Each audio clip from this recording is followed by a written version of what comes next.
Oh, hello. Welcome back, true believers. Another episode of Comic Conversations. Let me put this aside. You caught me trying to catch up on my reading again. As always, it's okay though. But it's another episode of Comic Conversations, and we'll get to it right after these messages.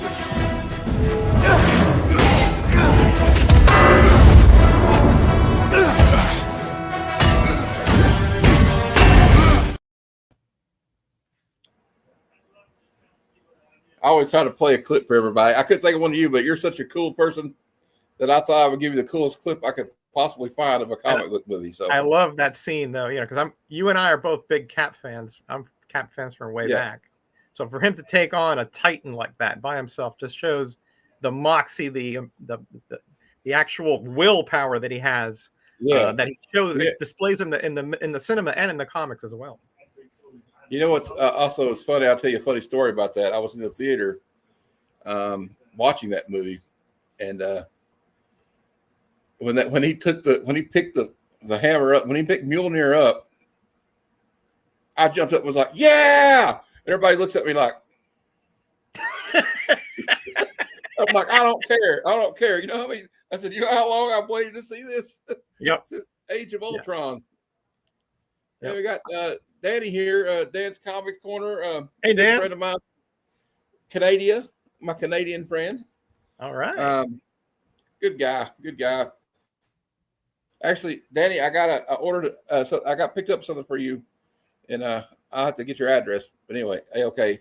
I try to pay it forward. We have a lot of kind people in this community, Metaog. We sure do. It's an amazing community. Well, you've been around it longer than I have, so you know first. Yeah, about 8 years now. So yeah. Well, I've got my first year under, and I've now got the membership for 99 cents. So I'm moving up there. I got like 517. It's not.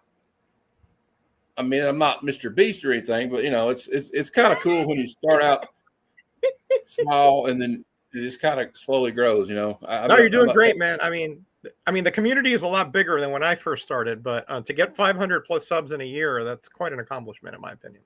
Hey, John. And it's a testament to you. You're out there. You're on other people's channels. You do all sorts of variety of videos. That helps. Yeah, well, I felt like I love talking about comic books. I could talk about them all day, but also I love talking about movies. I felt like, I could probably add a couple more things, if, like to talk about. So I'll just do movies too. But I try to do it in a positive manner, even if it's something bad, because I do the bad cinema. I try to be like, well, I can find something positive about any movie, at least, even if it's just got a good looking girl in it. I don't know. I've seen a few of your shows, and I think they're enjoyable. The Killer Clowns from Outer Space, that was just off the chain hilarious. Yeah, I love that. I heard they're remaking that, by the way. Yeah, I can't imagine, but yeah. I don't know what, but wait till you see what we have in store for Christmas. We're gonna do Santa Claus Conquers the Martians. Oh my Lord, yes, I remember that. So, that is truly one of the most abhorrent movies I've ever seen. Just the worst of plot, acting, effects. Everything is just terrible. The general concept of it all, right? Yeah, I could give you that. It'll take me a minute, Danny. Danny said he's not sub to you, so I'm going to find your. I'll find it real quick. No problem. Thank you, Dan. I appreciate that, man. And of course, Metaog has a show every Tuesday at 5:35 p.m. Right. Or 5:30 p.m. Eastern. 5:30 to 6, somewhere in there is when I'll have it, depending on certain factors. But Okay. I see what you mean. And I usually drop a video every Thursday, an edited video of some, niche. And I was excited for you when I saw your video. You finally got all the comics with the Marvel value stamp in it. That's right. I sure did. Yep. Sure did. I got them all. And I did a series of videos showing every stamp and every issue, all 307 of them, and a little bit of my background with them, etc. Well, that's awesome. But thank you, Matt, for the link. I appreciate that, bud. No problem. And it's also in I think I tried to put it in the description. Sometimes I forget, but it's okay. That's fine. But how are you doing this fine Monday? I'm doing excellent, man. I mean, I'm really honored, first of all, that you have me on your show. I've seen several of them, and Easy Comic Reader, Bueller. I think I've seen so many of them, and I really learn about a lot about the actual YouTuber. More than just their comic origins, but who they are. Hey, Comics. There's another good guy in the community. Oh yeah. I was on the Mon Comics with him and TM Nerdy and C Bizzle the other day. Yeah, Dope is awesome. I mean, his collection is insane. He's one of the most entertaining channels I've ever seen. He just spouts things that off the top of his head just blow my mind. And some great pre-code horror he shared with us the other night. It was this collection is insane. Absolutely, I love. Insane. I forgot to tell him about, like, I had my uncle had the entire hardcover collected edition of every EC comic book they had in hardcover. And then he had a big black coffee table book that was signed by everybody that worked there. Wow. Yeah. And Bill Gaines, Ollie, Wallace Wood. Right. So I always call him Wallace because I heard he didn't like, and I know he's not with us anymore, but I respect Wallace Wood too much to call him Wally because he hated that, I think. Yeah. And he would sign his stuff Wallace. So, yeah. Yeah. And I also like the World of Wood. I've been collecting some of those books, and I know some people just get the Dave Stevens ones, but I want all of them because I think they're cool stories. They are, yeah. I like the old Eclipse comics and stuff like that. Oh well, I guess what we'll start at is it's really informal. I have like a couple of questions here and there. We get talking about something, but like, so Dope Comics is like, oh stop. I'm trying to get him on for in October for Halloween though, because if it's monsters or horror, Dope is the guy you want for sure. Yeah, I'm gonna have to message you about that, Dope. Thanks, Dope Comic. All right, man. Well, anyway, if you're not subbed up to him, if you're not subbed up to Danny and Jean Malo and all the other people watching, please do that. All right, we'll start out with just like your origin story, like of collecting. So, when did you first? Did your family, were you on a dying planet and they shot you in a rocket and you landed in Earth and were raised by two Kansas farmers and then you got a love of, how did you get into comic books? Well, nothing quite that dramatic, but my parents were Cuban refugees. They fled Cuba in the early 60s for the Castro regime. They took over their farmlands, etc. So they moved over to New Jersey, where my uncle was already there. He established a business there. And I was born several years after that. So I was born in New Jersey. And my brother is 9 years older than I, and he loved comic books. And he had my conversations with him, and he had a fairly deep Silver Age collection, including ASM-1, including a lot of early Flash and things like that, Batman, etc. So unfortunately, when we moved to Florida, he somewhere in there, he lost a lot of them, but he did have some. And then when in Florida, he also collected comics. And then, so when I was about 4 or 5, I could barely speak English because my parents didn't speak English. So my first language was Spanish. But I saw these comics. We shared a room, and I saw these comics in the bed, and I started looking through them. And one of the ones that I remember, even way back then, was Metal Men.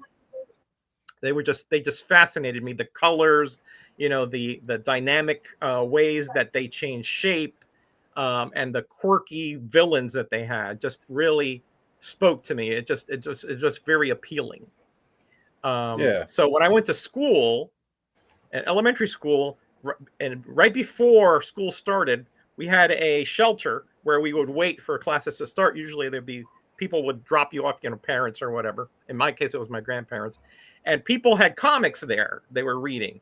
And I was like, oh, my brother has some of these, I thought that these things were just like ghosts, I had never seen anybody except my brother with them.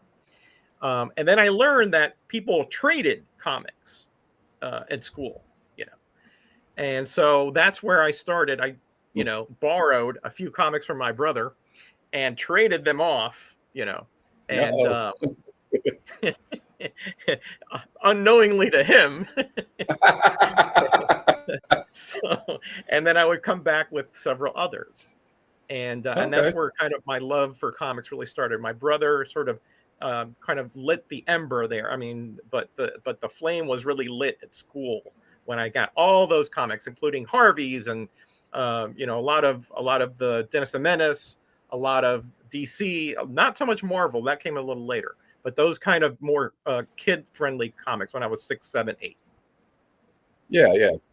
I remember trading my second cousin who lived close to us. I feel like I heard a duck outside or something. That's weird. Anyway, I don't remember any ducks being in the new neighborhood. But like we would trade all sorts of things with my cousin and my friends in the community in the neighborhood. Like when I was a kid, like I remember trading Mega Man 1 and 2, my Daryl Strawberry rookie card, and some I think it was like some Avengers comics or something.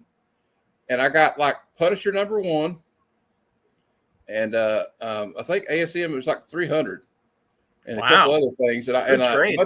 Yeah. Actually, there was a lot of Punisher. It was like the whole like mini series that Mike Zeck did the art for, and it was like the Klaus Janson cover for the ongoing.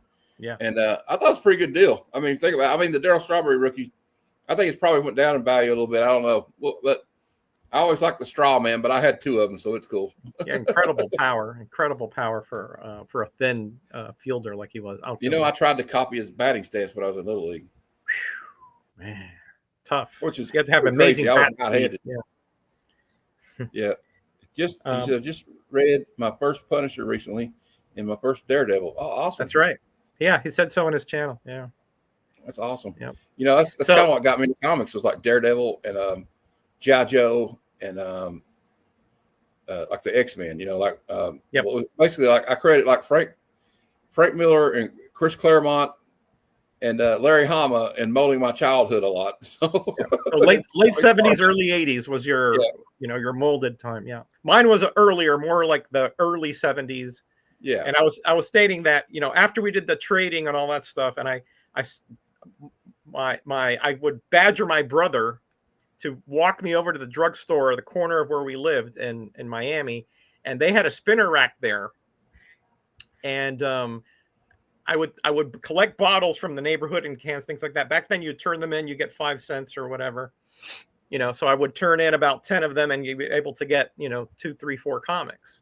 So I kind of built my collection at that time. I wasn't collecting; I was just amassing, right? But comics. And then we would take them back to school, and then later in elementary we would remember, I don't know if you remember, Matt, like you would take cards like baseball cards, and you would have stacks, right? And then you would bid on which stack had the higher number on the bottom, and then if you picked the wrong stack, you'd lose your cards. If you would pick the right one, you win that stack, right? Well, we did the same thing with the comics, So we gambled, so to speak, with comics, and we would turn them over, and if whatever issue number was better than higher than that, you get that. So I actually won quite a bit in some certain days. So I came home sometimes I went there with 2 comics. I come back with 10. So that's how I built my collection very early on, from that drugstore and from gambling, so to speak, over at the elementary school. Like gambling for children. Yeah. We kind of like we made sure the proctor wasn't around, when we were doing that. But yeah. We got Dan said that he loves Daredevil and The Thing. He started slowly collecting Justice League of Europe and loving that so far. The Justice League Europe was actually pretty good. There was like some Adam Hughes did some early work. That's when he was first starting out. Yep, sure did. Yep. And we got Scotty saying that the JLE is great. Love how Captain Atom is in charge of the insane asylum of JLE. That's a good way of putting it. Yeah, the Lord. Sometimes it's probably right. Usually. Yeah. But so, yeah. So, you were talking about like the early 70s. So you were around for a lot of some of the great stuff that started in the 70s, like Tomb of Dracula and Moon Knight. Not Moon Knight, but Moon Knight came out, but Werewolf by Night and all that stuff. And so that's probably I always say, look, looking back now that I'm back into collecting, Metaog, and somebody ask you if you agree with this. It's like It just seemed like something really cool about the Bronze Age. Like we came out of the Silver Age, it was a little bit. I mean, let's be honest. Sometimes the Silver Age, like I love the covers and all the artwork, but it's a little campy, a little bit outdated. But like in the 70s, it kind of seemed to like mature a little bit. You think? Yeah, I absolutely did. When they relaxed the comics code and they allowed monsters like you said, Tomb of Dracula, Conan and his somewhat violent type of comics, Werewolf by Night, Frankenstein, those classic monsters in. I think the storytelling they were able to mold them a little bit better, more toward the more mature reader, rather than especially I would say the Marvels were not quite that silly. Some were, but DC's were very, very, campy and just off the wall. Most of them, Yeah, you remember when Batman was like, Batman, why are you like? I found a comic panel the other day. I put it on my out of context panels. And Rob was like, Batman, why are you wearing a red costume? He goes, I must wear a different costume color every night, Robin, to defeat. Was it I can't remember the guy's name. It was like the guy had he was like an artist, like an evil artist or something. Mm-hmm. But he had to wear like a different like colored Batman costume. Yeah, like yellow. I know what you're talking about. Yeah. It's just kind of wild. Some of the stuff and like some of the old Jimmy Olsen and Lois Lane covers are just. Jimmy Olsen, especially, except for the Kirby era, those were just super duper silly. Yeah. To say nothing of things like Inferior 5 and things like that, which were purposefully, and some of the bad guys. I don't know. This might have been a golden age though. I can't remember. I thought it was Silver Age though. Like they had people like Paste Pot Pete. Yeah, that's true. That was Silver Age. Strange Tales they had silly villains. I'm not saying they weren't. I'm just saying DC. If you compared them, were a little bit sillier than most Marvels. Some were. Trust me. Some Marvels were totally silly. But not the level that DC had. Yeah, I kind of agree with that, Scotty. Like, what I loved about that was DC always had some good like characters that were kind of like buttholes, like Guy Gardner, mm-hmm. and but then you had some guys that were kind of aloof, like Booster Gold. He's talking about, but Blue Beetle and Booster Gold together. Like, I hope they're going to do it. I heard that James Gunn was going to do like a buddy movie with them two in it. I think that would be amazing. Or a TV show. They were incredible together in JLE. I have to admit. I mean, do you remember I think it's the early 2000s or maybe the late 90s, and it was JLA classified, but it was like they kind of went off the rails. Like it was the Justice League of America at the first of it, and then like issue 4 through like 8 or 9 or 10, it was like called I Can't Believe It's Not the Justice League. It was like Mary Marvel and Booster Gold. Yeah. And they did Justice League. They changed titles like Justice League Antarctica. There was kind of a joke thing. And I mean, I was kind of out of comics or getting out of those kind of comics at that time, but I still had read a few of them and they were pretty hilarious. Well, the one that was hilarious about it was there was one issue or like a run where Guy Gardner screwed something up and Ice got sent to purgatory. Yeah. So they went to purgatory, and him and Booster Gold and Blue Beetle ended up getting stuck serving fast food hamburgers in purgatory. I remember that was hilarious, absolutely hilarious. That was very clever. Yeah, that was formerly known as that's right, Scotty. Yeah. Formerly known. Yeah, formerly known. So, what were some of your favorite characters that collect? Well, because of nostalgia kind of was overtaken me at the beginning, right? So I mean, Metal Men is something that I've always really loved. Again, I think that's because of the way that I was introduced to them by my brother. I was big into the team books when I was much younger: Avengers, Defenders, Justice League, Champions later on, things like that. But my at this point, when looking back through my 50 plus years of collecting to today, I would say my favorite characters in the comics, from the progression from when I started, like Captain America, I have the complete run from 100 to 454. I've read them all, and I really enjoyed that hero's journey that he went through. There's pitfalls and there's silly parts, and some of the writers sometimes were revolving doors, but overall the character grew, right? So Captain America has always been one of my go-to characters that I've loved, way back then, but even more so. I want to know who your favorite Metal Man. Yeah, my favorite Metal Man. I was always an Iron guy, you know, the strong, loyal, reliable Metal. You know, sometimes he was a little bit. You know, dull, not as dull as Lead, but Mercury was hilarious, very mercurial, always prideful, always bringing, you know, wanting to be the leader, but not having the wherewithal. You know, they were just incredible characters. You know, Gold was always the, you know, the cerebral, the always had everybody's best interests in mind, etc. And then you had Tin, who was, you know, had depressed and stuttering and had no self-esteem, etc. But, you know, was as He brave as felt like could he was be. inadequate. Yeah, yeah. Yeah. So, you know, That- each one had that's what I like. negatives and positives. You know. Go ahead. Yeah, but Hey, together Drew, they were like, you know, a good team. And like, they were a heck of a yeah, I team. got Drew Yeah, here because and Easy hey, Concrete here. Mike, how you doing, buddy? They were a heck of a team only because, you know, that they all Metal sort of they were analogies to the type of people that were out there. You know, some were, you know, extreme examples of it. You know, but you have those kind of people. You have Mercury, which was conflictive and always trying to, you know, rouse people up, and then you had Tin, who was kind of timid, and then everybody in between. But when it came time to create or have a goal or defeat an enemy, you know, they were focused, and they would sacrifice themselves without any kind of equivocation to get that villain down, because Doc Magnus usually was the one who was being hurt or in the crosshairs, and they were very fiercely loyal to him. And I have a new Hey, I got a Joe. new Drew just signed up to be a member. He just signed up to be a member, so I'm going to play a video for him. Groovy.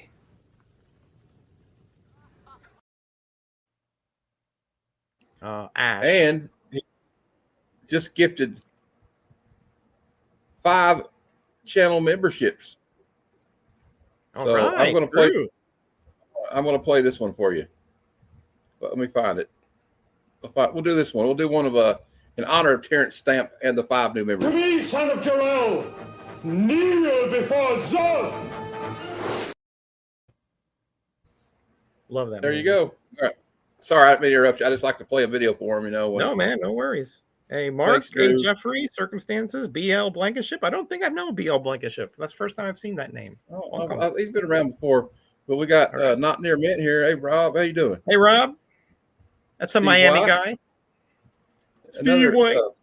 Another fellow Canadian here, or not fellow. I mean, but we got 2 Canadians in the chat now.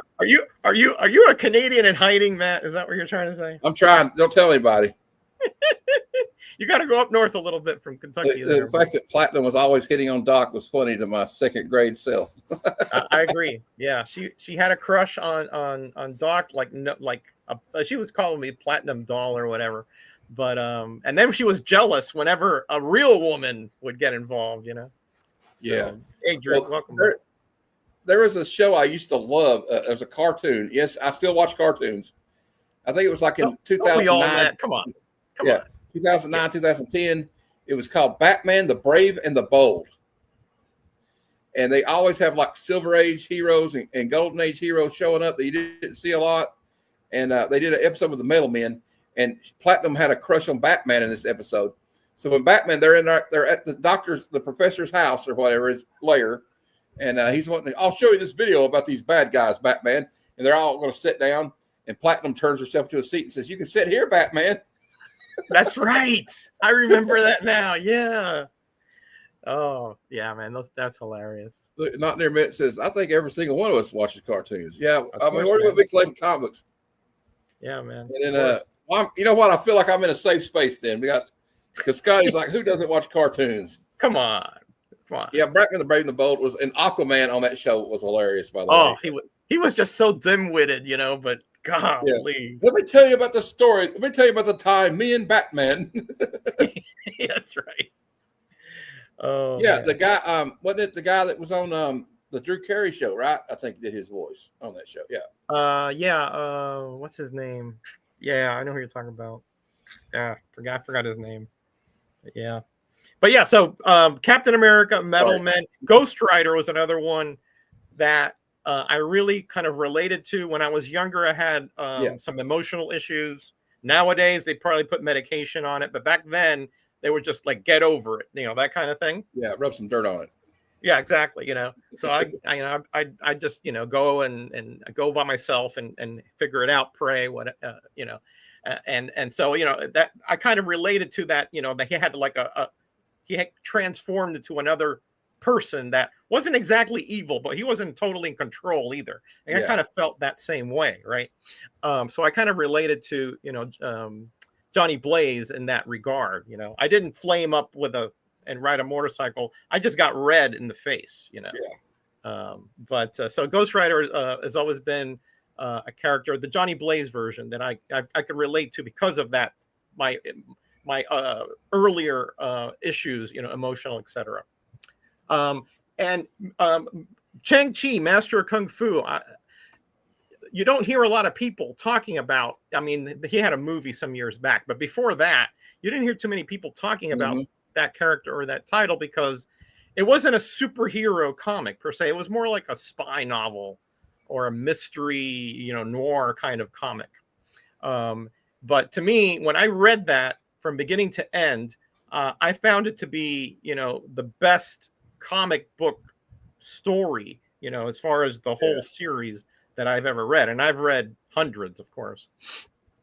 And I could, and I like the fact that Shang-Chi was also, he was half Anglo and half Oriental, but he didn't really find himself in either world. He was sort of an outcast in a sense. He wasn't really in with the English, that he was associated with, and he was obviously not in with the Orientals that were always coming after him. So I really thought that was an incredible series from beginning to end. And finally, he found redemption and with the death of his father, Fu Manchu, and then he went fishing. And that was, to me, that it may seem, well, that's. What kind of ending is that? That, if you read Shang-Chi, that is the definitive ending. He was a pacifist to the heart. He didn't want conflict, but it found him. And when it found him, you did not want to be in his way because he was a master of Kung Fu. I was always a big Bruce Lee fan.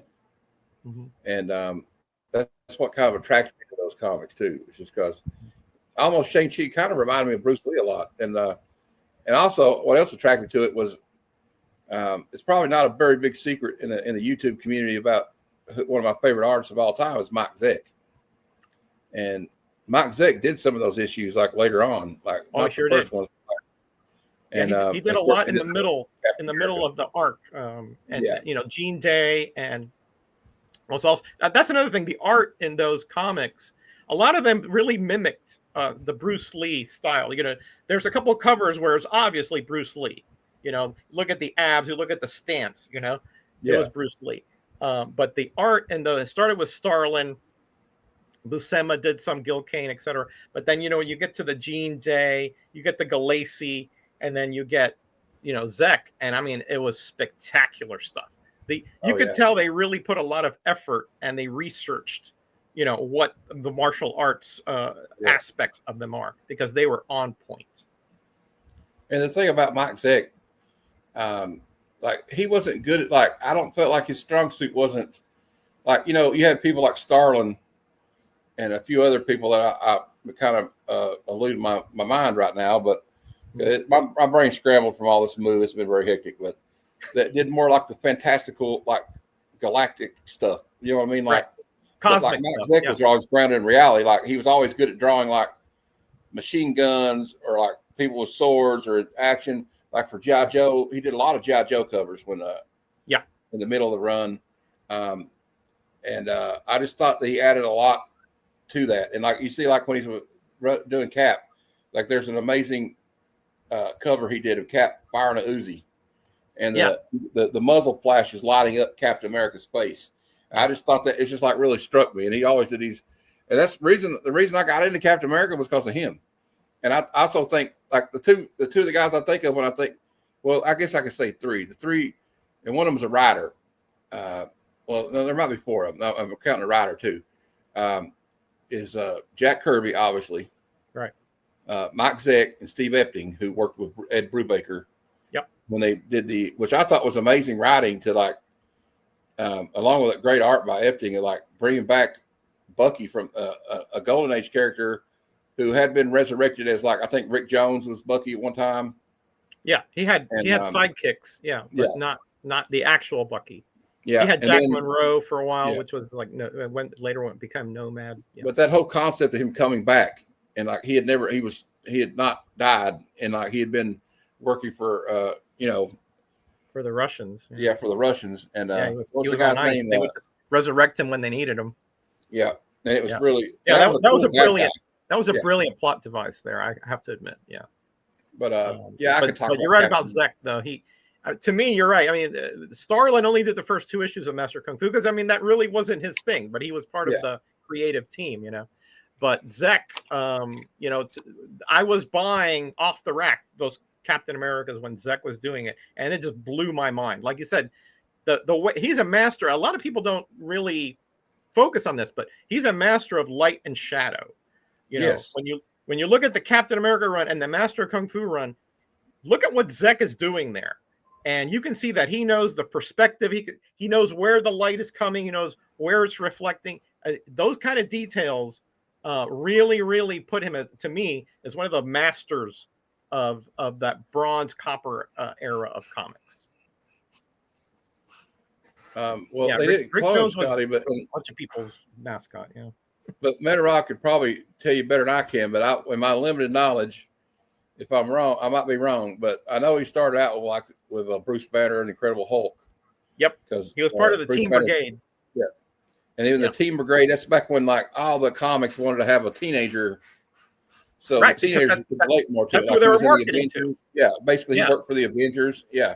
Yep. And then he wanted to be And there's a great one where Captain America just has a total PTSD freak out when he sees him dressed as Bucky. Remember, he's like, "I want to be your partner," and really a compelling story, though. You know what I mean?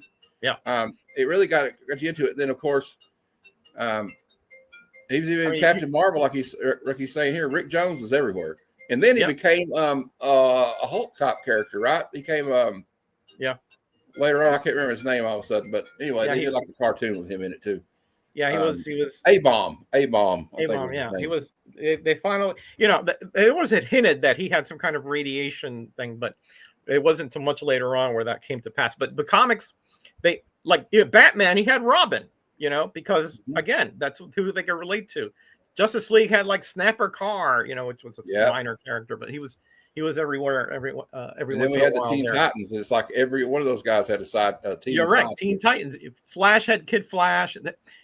Because they knew that if kids could say, "Ooh, I could be a superhero," they would be invested in that comic, and it worked. And what's funny about it was I think I was on a stream one night. We were joking about like, how do these guys not get like the Child Protective Services called home for endangering minors? Yeah, child endangerment was everywhere. Yeah. These things are not rooted in reality, obviously. And you're probably old enough to remember some. I'm not going to try to say you're too old or not. I just meant you may even remember some of these things. Like you remember when they had like they would sell like home radioactive experiment kits for kids. I had one. Okay. Yep. I had one. Listen, I had a BB gun. I had the chemical set, where you could mix up those chemicals to make smoke and all kinds of weird things. I mean, I hurt myself several times with that chemical set, I remember. So, I mean, back then it was the Wild West when it comes to kids. They weren't, nearly as entrenched in the safety as they are today. And I watch a lot of comic tropes. Chris is a pretty cool guy. I had him on the show once, and he did a whole episode about the stuff they used to try to sell kids in these comic books. Like they would sell you live spider monkeys. Mm-hmm. I mean, and then they would come out. The monkey wasn't too happy to be in that box. No. So when it came out, it'd either run off or it would attack somebody. I never had one, but I've heard stories about it. Yeah.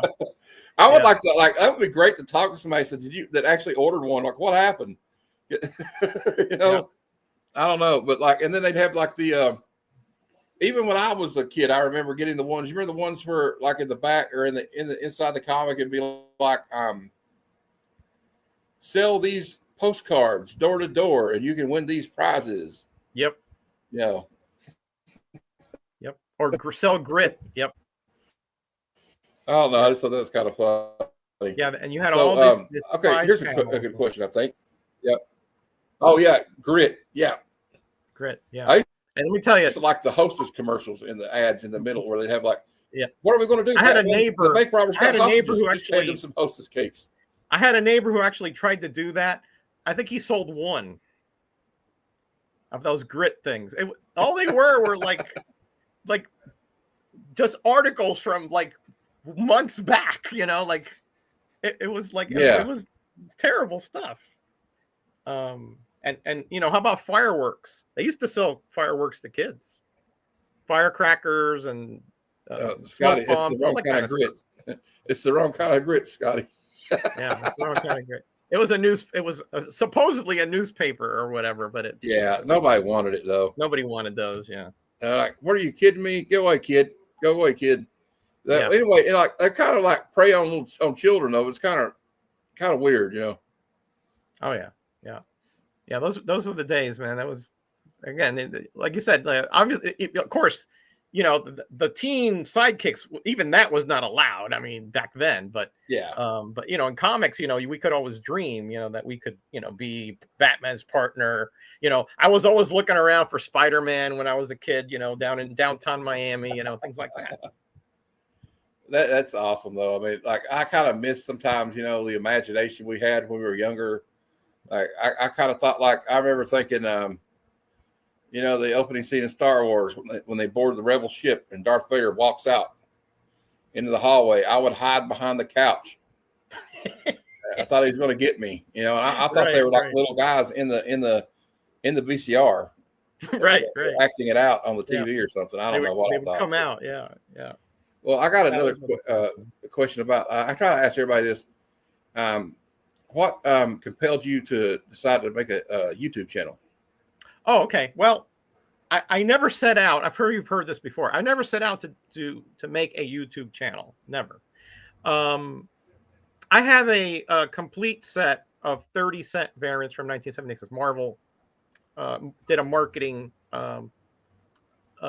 test run of comics for a 5-month period, and they increased it from 25 cents to 30 cents in 6 markets around the country to see if there was price resistance, right?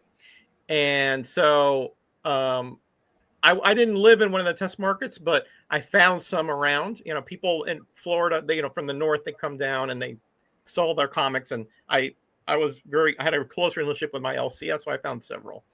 And then, of course, later on through the internet and forums, I completed the set.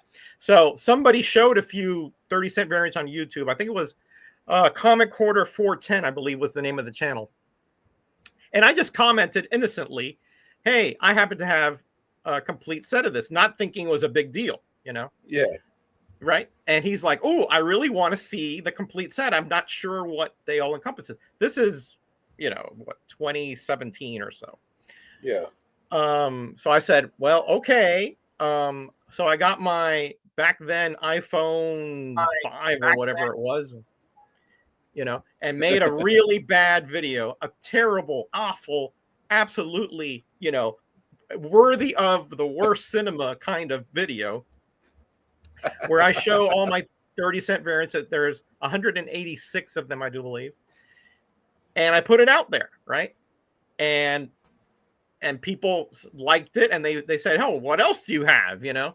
So I was like, well, I have, you know, I have Mark Jewelers, and I have DC price variants, and I have Whitman variants, and I have marketing. And so people wanted to see more. And so I started making a video a week or so. And then other people said, oh, well, could you come onto my channel and talk about this, you know? Oh, okay. I was like, I wasn't showing my face because I didn't think anybody would be interested in seeing who I was, you know? Yeah. So I was a no faces guy. So Bub Bub's World, Bub's Comics invited me to be part of the No Faces chat with DS Comics. And we had a show every Monday. And there we started showing all kinds of different themes, you know. And then, you know, that's when I really started getting engrossed in the community. People were shouting me out. And I just made a video a week. And I was on the No Faces chat. And then, you know, time went by. I started to be in other people's channel like this. And then all of a sudden I got this reputation for my knowledge and collection, et cetera, et cetera. And here I am 8 years later, still loving this community and still loving to be on shows like yours. It's still going strong. I love it. And I'll ask you, before I ask this question, I'll tell you how I feel about it. It was like, okay, I live in Kentucky. And there's not a lot. I mean, I'm sure there's comic collectors around here, but I don't really know any of them. Mm-hmm. And nobody that I was close to really was into comics except for one friend, but he lives in Cincinnati. And yeah, a little further north there. Yeah. But like what I'm saying is like I just felt like when I joined it was like I have a similar story of like how I just kind of wandered upon Aaron's show one night, right? And I was like, hey, the collector, that guy, I remember that guy's name. I sold him some comics. He's like, yeah, I got them right here. So I thought I said, hey, Mom, my comics are on TV because I watch you two on TV, right? Right. And so I was really excited about that. But we got Sleepy Reader here. Hey, Damien. Another great guy in the community right there. Everybody sub him up and sub Scotty up and all my other people in the chat. Sleepy is an OG. I was watching Sleepy on YouTube before I even had a channel. Just now he's a friend of mine. Yeah. He's on my show on Tuesdays. I can't believe it. It's awesome. I love your show, by the way. But all I was saying was like, do you feel like it was like an outlet for us comic book nerds to find other people that are like-minded? I mean, what is your favorite part of YouTube? Yeah, I absolutely agree that. I mean, I did collect my cousin. His name is Richard. He's on YouTube sometimes with me. Hero in Red Tights. He's a big Daredevil fan, as you can tell. Hero in Red Tights. So yeah, I had him, and we would go to conventions together and to the LCS together here and there. But you know, once we got older and got married and moved away, you know, then you know we were not as involved together in collecting community. But yeah, I mean, I didn't know. In my mind, I had no idea there were so many of us that were so passionate, passionate enough to go out there, go on YouTube, show your collection, you know, have collaborations like we've had before, like I have with Nauman and of course Sleepy as well. I had no idea it was that big of a community. To find people like you and like everybody else here in the chat, etc., that you know are so passionate about it that they're here watching us, that they're commenting right here on this channel at this time. Yeah, to me that blows my mind every single time I'm on a show. Yeah, me too. And so of course, I mean, I feel compelled to do the best I can for people like this community, because I feel a responsibility that hey, they're here to support me. I'm going to do the best I can for them. Yeah, I feel the same way. Like, just it's kind of humbling, even the fact that like to me that anybody would show up for me to do a stream and then be in the chat. I mean, it's pretty cool, and like it's kind of just one of my hobbies, like collecting comics now, is just being on here. But I want to talk to you about what was the when did you start the show you do on Tuesdays? When do you have the idea for that? I think it's really cool. I can't remember his name. He always shows us what's in the box and stuff. He did that really awesome giveaway a few months ago. I think it was around Christmas time. Rayman is my buddy. We came onto YouTube together. So he's been on YouTube for about 8 years or so. That show I've been running it for about 2 years now. It was originally Grayman's show. The Grayman, and I was on there with him, but his girlfriend, well, I'm not going to get into all the details. His girlfriend was sick and he couldn't run it all that many times. So he said, hey, go ahead and just take it over if you want. So I was like, great, because to me, you guys are my friends. You know, you guys, I may not be with you physically, but you know, we've been together for years, some of us. And if anything happens to you guys, I feel it like you were right here next to me. All right. Like Ray and I have been friends a long time. We actually met last year. I went up to his place in Massachusetts when I was living in Jersey. Sleepy, I already told you. I mean, the man is an incredible, just an oracle of knowledge. Tat is one of the first people to shout me out in a channel. Of course, Aaron, he's just one of the best guys. Just one of the guys you want to be around all the time, right? And Rob, Cheap Comic Collector, he's a Floridian as well, and just one of those guys, very generous, very understated. And these are the kind of people that are on with me that I want to see often, So through comics we have a connection, and we have a relationship that was built through that, but it's absolutely superseded that. And now, we consider ourselves, I think, friends. And again, we care about each other. And that tells you that it may have started as a silly collection of these, panels with art and words, but it's blossomed into a much bigger dynamic than I could ever have imagined. Like what like Damien says here, he says, I feel we have a secret fellowship of comics stretching around the world. That's so true. Like, I didn't know I was going to have friends in like Great Britain and Australia. Like I know Mad Spidey in Australia now, and I'm always thinking of him and the great Dr. Von Hoot. I don't know if anybody's seen his channel, but if you're not, you need to check it out. He's great. Yeah, he used to do he still does it sometimes, but he works a lot now. But he has a great show called The Parliament of Mals, because he's a mal, not an owl. Right. So, I love it. And so I never would have had friends like that. And we got Danny here is from Nova Scotia. Cool. So, and I was going to say about you're in Florida, and then Cheap Comic Collector's in Florida. So is Not Near Mint, I think. Yeah, he's in Miami. Comics Den is in Florida. Yep. And my friend Freaky Louie. Freaky Louie is my old place where I used to live in Newport Richie. Yep. Oh, really? Okay. Yep. He's the one that sent me, Louie's the one that sent me these Buffy books. Oh, cool. Yeah, I met Louie at Heroes Con, man. It was what a talk about a breath of fresh air, that guy. My God. Yeah. I just he's like one of those people you just want to hang around. He's got it. He's fun. I had a great experience at the Heroes Con, by the way, and it was just. I'm going to try to go back. Yeah, I'm so glad you went, because my first time was not this last year, but the one before. And man, I mean, I was like a deer in the headlights, Matt. Probably you were too, right? When you got there, I was like, my God, this is like comic Nirvana here, Yeah, and it was. I'd been to one smaller one. It was like a called a Fanboy Expo in Knoxville, Tennessee, several years ago. When I was able to get around a lot better before my disability got worse. And really, I was kind of like let down by it, because the only real cool creator I met was James O'Barr. O'Barr, yeah, James O'Barr. Yeah, who did the Crow. Yeah, and there wasn't a lot of it was just like a lot of wrestlers and like actors. Yeah, like I think Kevin Sorbo was there. Yeah. And but like this one was just like comics and comic book artists and writers everywhere. That's all it was. Everywhere. Yeah, man. There was a few things here and there that didn't sell comics, but there was so many comics. It was just insane. And like getting a chance to meet like Dan Parent and Chris Claremont and actually it made me fans of people I wasn't normally fans of. I forgot about Dan. Like I knew who Dan Parent was, but like when I got to talk to him, I'm like, I love this guy. He's awesome.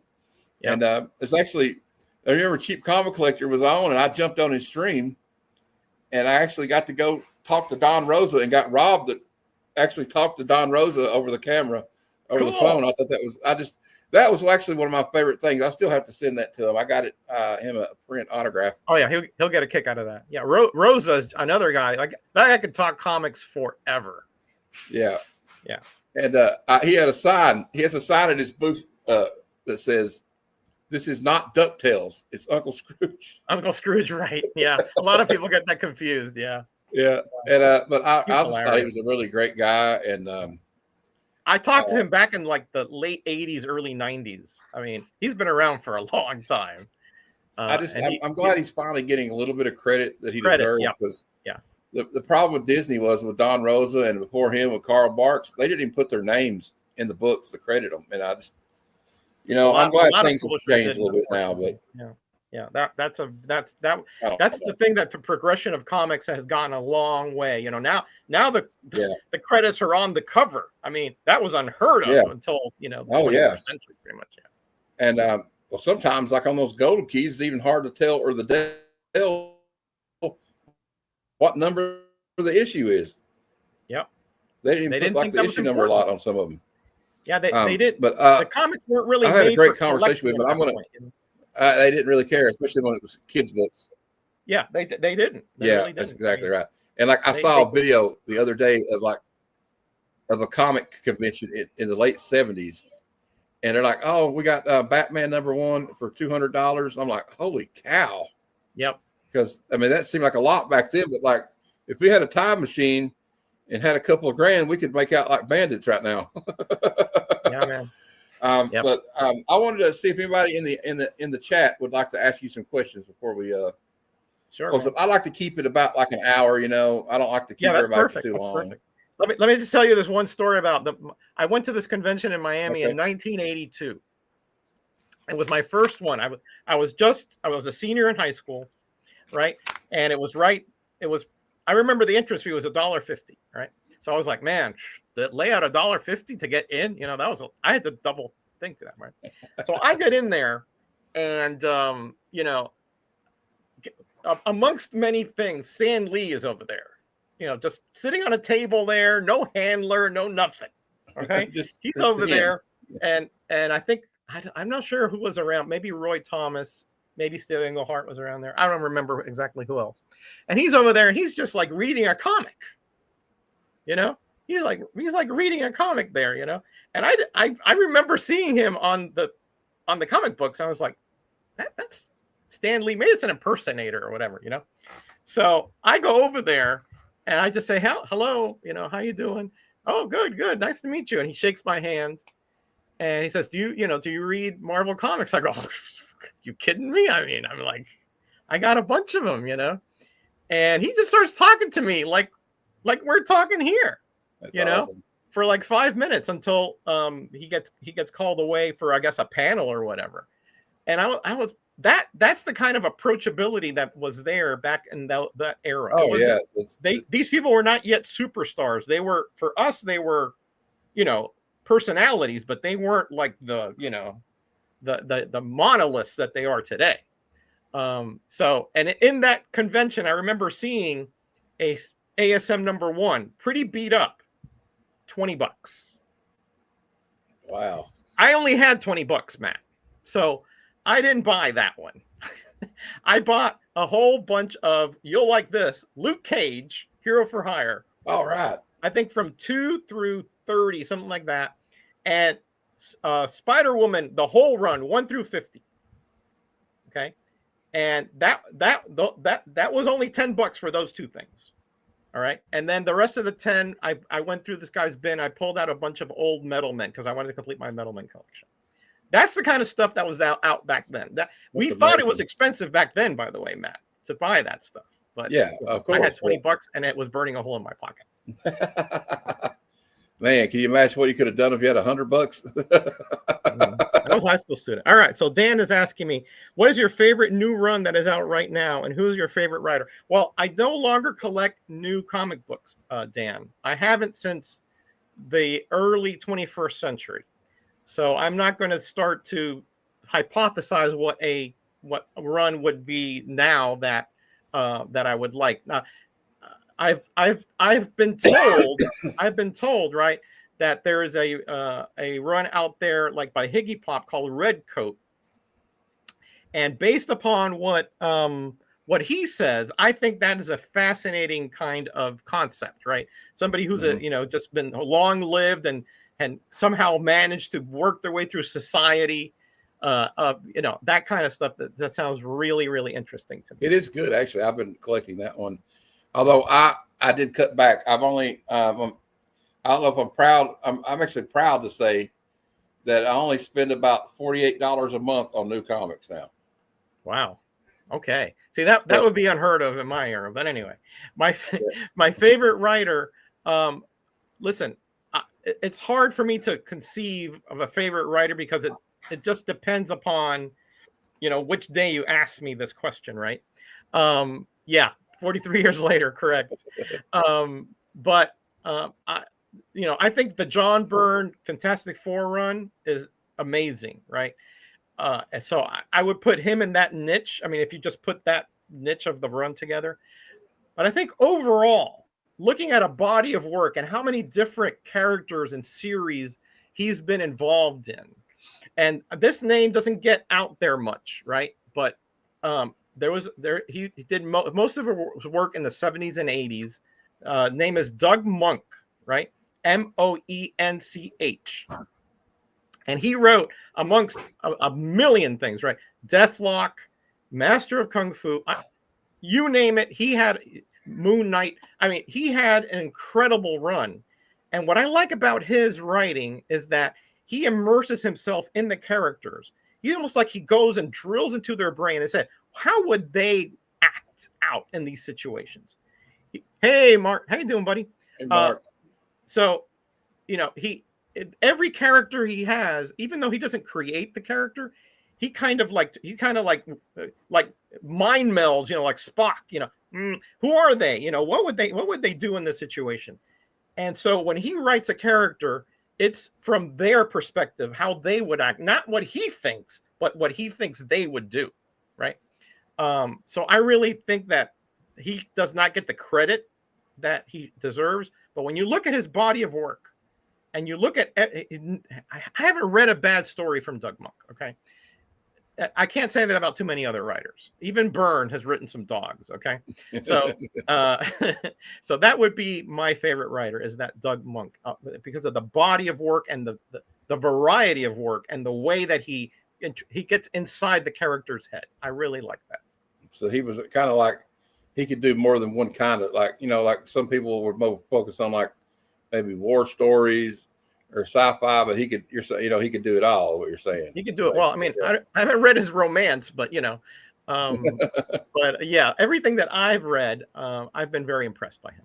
Yeah, I think if you could compare some modern writers to that. You could almost put like Jeff Johns in that spot nowadays. If you want to compare it to somebody nowadays, I think maybe, I don't know. Maybe I'm just talking out my butt, but I like what Scotty said, though. He said, Roy Thomas, isn't that the founder of Wendy's? No, that's Dave. That's Dave Thomas. That's Dave Thomas. Yeah, right. Yeah. Roy Thomas was a really good writer too in his time. I mean, when you consider that he took over for Stan Lee, Stan Lee was I wouldn't put him in like the great writer, but he was a good writer. And he's the one who grew the Marvel universe into Didn't he write a lot of the Invaders? Didn't Roy Thomas write a lot of the Invaders? Yes, he created the Invaders, in fact, because he was a World War II nut. Listen, I spoke to him once in the early 90s, late 80s. The man, I mean, it's almost like it's like a diarrhea of the mouth. I mean, he just really, it was like one thing after the other, He would not. I was like, he didn't breathe.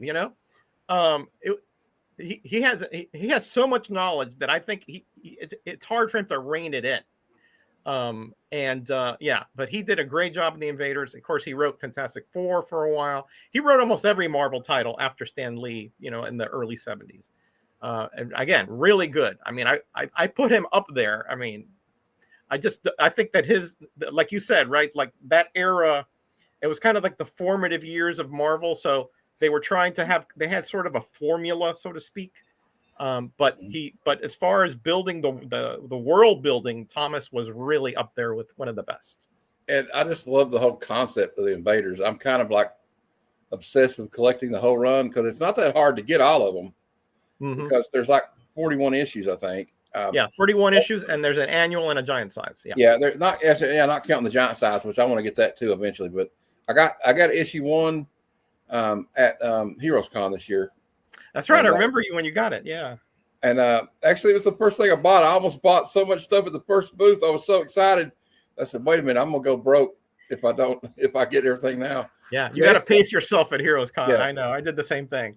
You know what? It's true, Scotty. I mean, where I'm at least, sometimes you look up on some Invaders, but a lot of the Invaders I got was at a convention or like from eBay or something. So yeah, or it was an AOK from somebody, like the great Lady Fantastic gave me some AOKs of them. Yeah, I was, that was one of the titles that I picked up off the rack. You know, because I think it started in 75 or so. Yeah. And I remember, listen, you had Cap in there, so you know you had me, right? And then you had and then you had Submariner and the original Human Torch. And then you had what we were talking about, the two teenagers, Toro and Bucky. So, of course, you know, it was a very popular comic. So I would pick it up off the rack. The only thing is that it had very spotty distribution where I lived. So I had to go back later. I had picked up 1, 2, 3. I didn't find a 4 for years.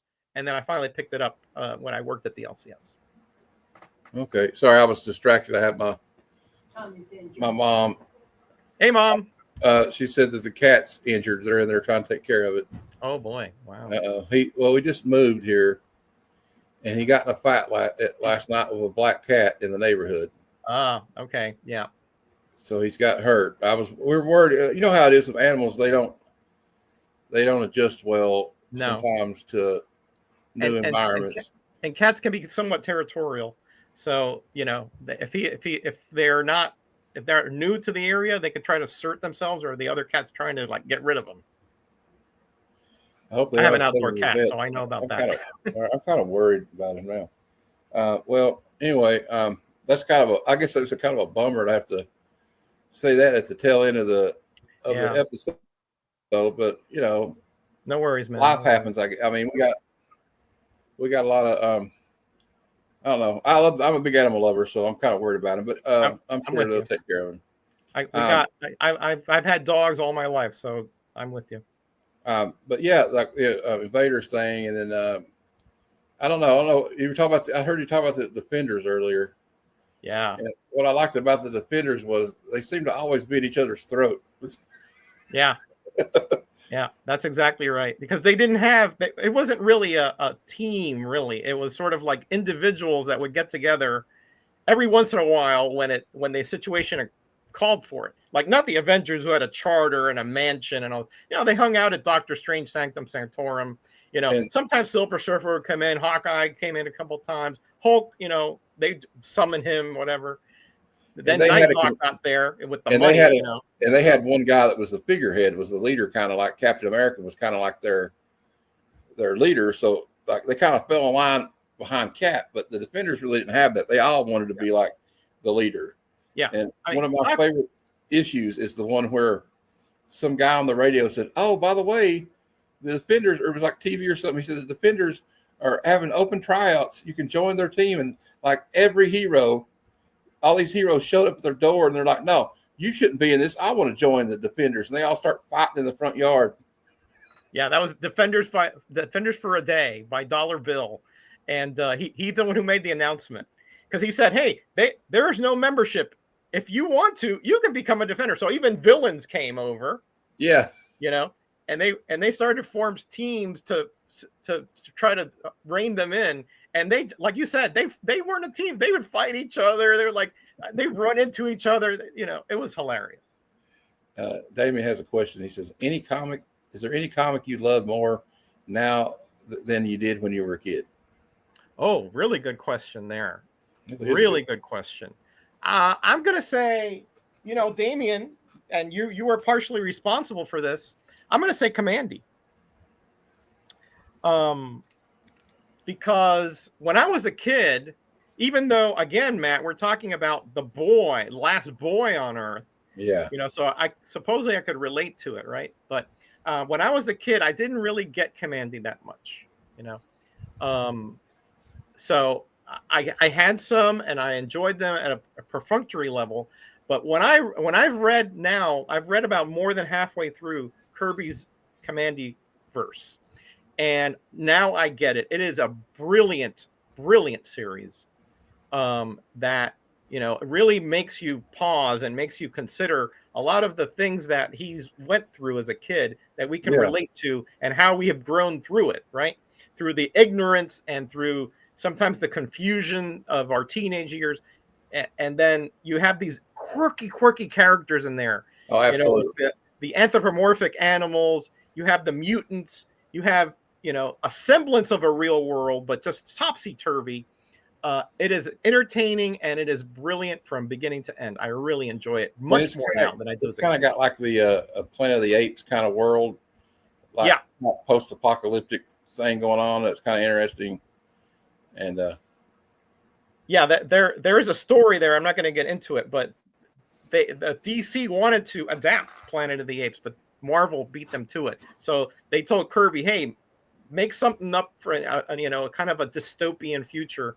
And he had already had Commandy a concept way back when, and he sort of combined the Planet of the Apes and Commandy concept, and that is what we have now, Commandy Last Boy on Earth.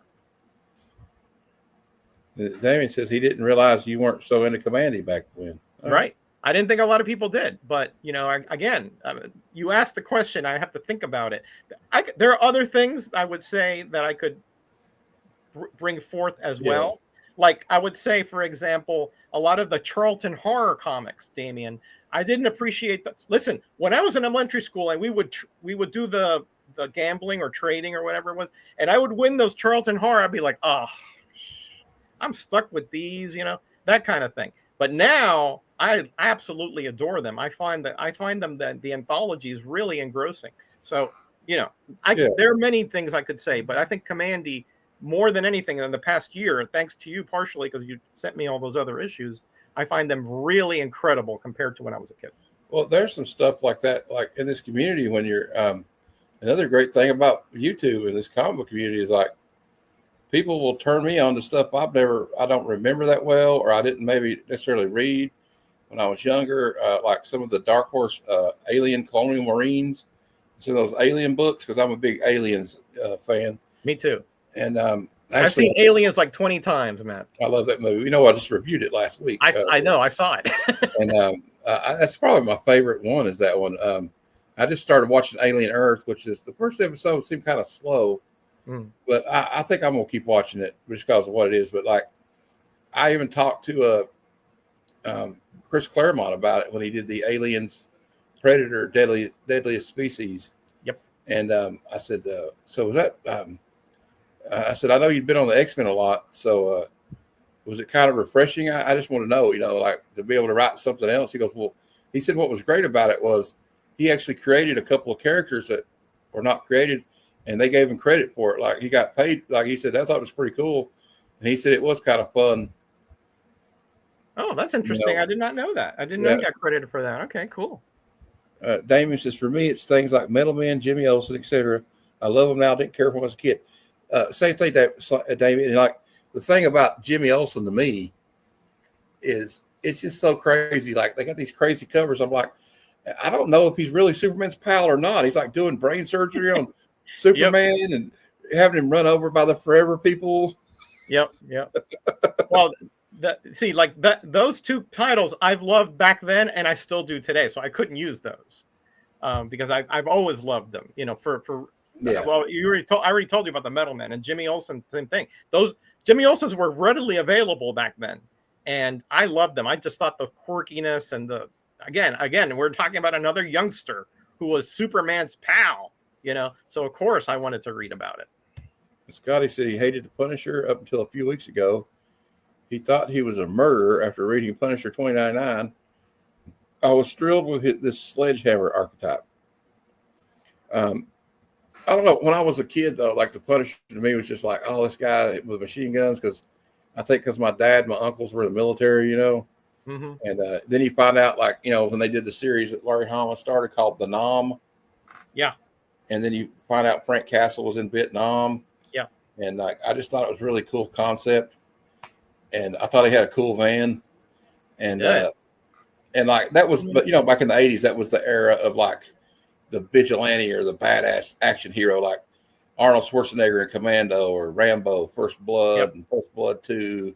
And then you had like Charles Bronson, like I'm going to, you know, although I will say this about the Death Wish movies. Yeah, Charles Bronson should have stopped dating women after the second movie because every time he dated a woman or was married to some woman, something horrible happened to her. Yeah, it's like the red shirt Star Trek guy. It's like you're dying. Oh, she's dead. Yeah, like they're Yeah, dead. you're dead. Yeah. The only Yeah, I one mean, I think is because he was Scottish because he's just a tough guy. So Yeah. Scotty was the only guy with a red shirt that ever Yeah. survived. Never. He always. Yeah. He even survived into the next generation. He was like, he put himself in that transporter and all that. The Punisher is kind of a interesting character. I mean, technically, legally, he's a murderer, but obviously, he actually prevents more crime than he actually does, right? So, So I mean, that's kind of a conflictive thing. Yeah. And he's not just a mindless like thug. He's actually reasoning for it was like his family was murdered in front of him by these. Yeah, he plans. Yeah. He has incredible tactical skills, and I mean, you're right. He's not he's not your usual vigilante that's just out there and saying, well, let's see who I can find to kill today. He goes for the big guys if he can, Yeah. Well, how do drug dealers and mob bosses, things like that. But since we're talking about Punisher, how do you feel about John Bernthal's portrayal of the Punisher? I haven't seen that yet. I did see his series, the one for several years back, and I think he was pretty good Punisher, by the way. Not quite I would say not quite the character in the comics, but pretty close. I don't know. It's like, and also the thing is, I think sometimes as people that grew up comic book fans, we get a little hypercritical of the movies because they don't do it exactly like, oh no, Spider-Man did not do that exactly like that in the comic. But I think it's more like, they're trying to appeal to people that maybe not be into comics, and maybe it'll get them into comics, because I know a few people like that have come to me and said, I love these movies. Can you recommend a comic, to start with, like the Avengers? And I'm like, oh, they just opened the floodgates, because I'm going to talk to them 2 hours about how cool the Avengers are. So, right. Yeah, I get that. I understand that sometimes the comic, the way that comics, the medium doesn't translate exactly to the big screen or the small screen because of sometimes of the fantastical nature of things. I get that, but I think we were talking about the Punisher. We're talking about a normal guy. Well, normal, so to speak. I mean, he beat the heck out of me, but I'm saying, he doesn't have superpowers. But his the thrust of what he does is based upon that incredible loss he had of his family, and that ignited this. He actually woke the sleeping dragon. So hey, Missy Morris. And in the show, I didn't find that level of of dedication or that level of passion. He had it, but not quite like that does in the comics. And I get that. I get that totally, because otherwise every episode he'd have to be killing at least 30, 40 people. Oh yeah, definitely. And like a lot of these, I think what makes some of these characters so interesting is they've had to overcome a tragedy in their life. Like, a lot, I mean, like Batman lost his parents. Yep. Spider-Man's Uncle Ben, was killed in that robbery, and the Punisher we just talked about, and there's been a lot of but those make the most interesting characters, the more complicated ones that have like a, which is, I mean, if you can't have something bad happen, you can't be a hero without some kind of tragedy making you swear that you were going to do something to stop these evildoers. Yeah. You need some impetus to become that level of superhero. Yeah, for sure. But then you have people like the Fantastic Four, who they're not crime fighters per se. They're a family that try to right wrongs at a higher level, right? Oh yeah. The Thing went through a tragic transformation for sure, and that fuels his angst, and it can be kind of surly, things like that. You're right. That's a complexity of the character there. So they're not monolithic. Everybody has a different version of their origin. Batman is not a killer. He's not a vigilante as far as killing, but at least he wasn't initially. Now maybe, who knows? But he wasn't initially. But even though his parents were slaughtered in front of his eyes, so. Well, he swore more to I don't want that to happen to somebody else. What happened to me, Yep. So he tries to prevent it from happening to somebody else, some other kid out there. Yeah. And like we have the Fantastic Four, you're saying, but they're more of like they kind of dealt with they always kind of dealt with the big threats. You know what I mean? Like, Right. and I know Superman didn't really start out like that because there is like the earlier issues of Superman. He's dealing with a lot of like gangsters and street crime, and Yeah. like in Superman issue 1, he's saving this guy from the electric chair because this other or this girl because this other girl was the one that she framed that girl. Yeah. And I just read that issue. I bought the facsimile a few weeks ago, so I just got to read it. I read it. Yeah. It's actually the first time I've ever read it. But now he's more of like the bigger threats to the world, right? You know, like even like to other planets. So Superman can do about anything, really, you know. But I know some people think he's a boring character because of that, but I don't think so. I don't think so either. I mean, again, there's no such thing to me. I mean, it just depends on your imagination. The early Superman wasn't nearly as powerful. Yeah, he's right about that too. He is. The early Superman wasn't nearly as powerful. I mean, you know, he couldn't even fly. You know, at the beginning, he could just leap buildings in a single bound. Yeah, exactly. So, you know, I mean, he's evolved quite a bit since that. And you're right. I mean, in the Bronze Age, they made him super duper overpowered. You know, at some point, even kryptonite wouldn't affect him. Oh yeah, like the kryptonite, no more. Yeah. No more, right? But then Byrne kind of brought him back to a more reasonable. It's very powerful still, but not. You know, not uber superhuman. That's kind of when I started as a kid because I was born in '76. That was kind of like my first introduction was the John Byrne Man of Steel.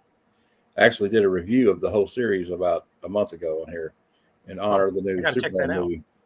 But Superman to me was always I had sheets. I had Superman sheets when I was a kid, and of course because I watched Christopher Reeve and talking about like being a kid and your imagination going wild. I thought Christopher Reeve. I thought he actually could fly. You know, I saw it in the theater, man. It made me believe it. You know, and I saw it in the theater. I was like, how does he do that? You know. Yeah. Well, I guess this is a good stopping point. But we actually went 20 minutes over, so that's cool. We just couldn't quit talking. But I'm gonna before we go, let me thank I'd like to thank the people that just became a channel member and Drew Manchu for doing that and gifting those and becoming a member himself. And I will add you guys to the list. But for now, here is the list. We have look at all them. Yeah, well, a lot of them were gifted. Bruce, my friend Keenan with Nerds, gifted a lot of people, but still, I got a lot for early time. We got Cheap Comic Collector, Terry Floyd, Adamantium Blade Comics Collectibles, Canadian Survivalist, Jean Malot, Nerdy Geek, Cliff on Comics, Random Reads, Stephen Lukey, Wilbur, Ronnie Trickshot. I like that name. Razor Comics, Ryan Riley, The Comic Chef, Rad Art and Collect Comics, Legion of Comics, Mad Spidey, Easy Comic Reader, Space Case Collectibles, Kingdom of Nerds, Comicverse, Lisa Noble, The Comic Vet, E-Man's World of Geek. I'm going to get tongue-tied. Southern Comic Geek, KBDM, Psychotronic Squirt Gun, I Have Comic Issues, Swagda, Gray Cloudy Day, Sticks Boy 73, Ben Compton, Madam, Garth Wong, Aggressively Relaxing, Taylor Winder, and Brian Twelvish. So thank you all, channel members. And the next show I will be doing, well, actually, let's just talk about the next comic conversations next week, Tuesday at 8 p.m. Eastern. The guest next week is somebody you'll know, Metaog, and a lot of people in the chat will probably know. It's the great, awesome Higgy Pop Comics. Oh, yeah, so that should be fun. That one may take 3 hours. You never know with Higgy. He gets going. You never know. Oh, yeah. The man has no brakes, man. His only accelerator. I know. I love it. I love to, like, if I want to be highly entertained, I'll watch his content. Yeah, man. And absolutely. I'm not going to promote everything, but the last thing I'll talk about is my show, Good Cinema, is on Thursdays at 12:30 p.m. Eastern Time. And this week, in honor of the late, great Terrence Stamp, I thought we would review a movie with Terrence Stamp in it. So we're reviewing Superman Part 2. Love that movie. And probably my favorite of the Superman movies. I love the first one, but to me, the second one is like the best one. Yeah, I'm really I balance the 1 and the 2 all the time. Yeah. Well, so we had one more comment. We'll show Rocky Bullwinkle bed sheets. Natasha name scared me when the bed sheets were. I had Snoopy bed sheets. I remember that. That's hilarious. Snoopy. I still got my original Snoopy stuffed animal from when I was 3 years old somewhere. I had one too. Yeah, so I love Snoopy too. Well, before we go, Metaog, would you like to talk about what's coming up on your channel?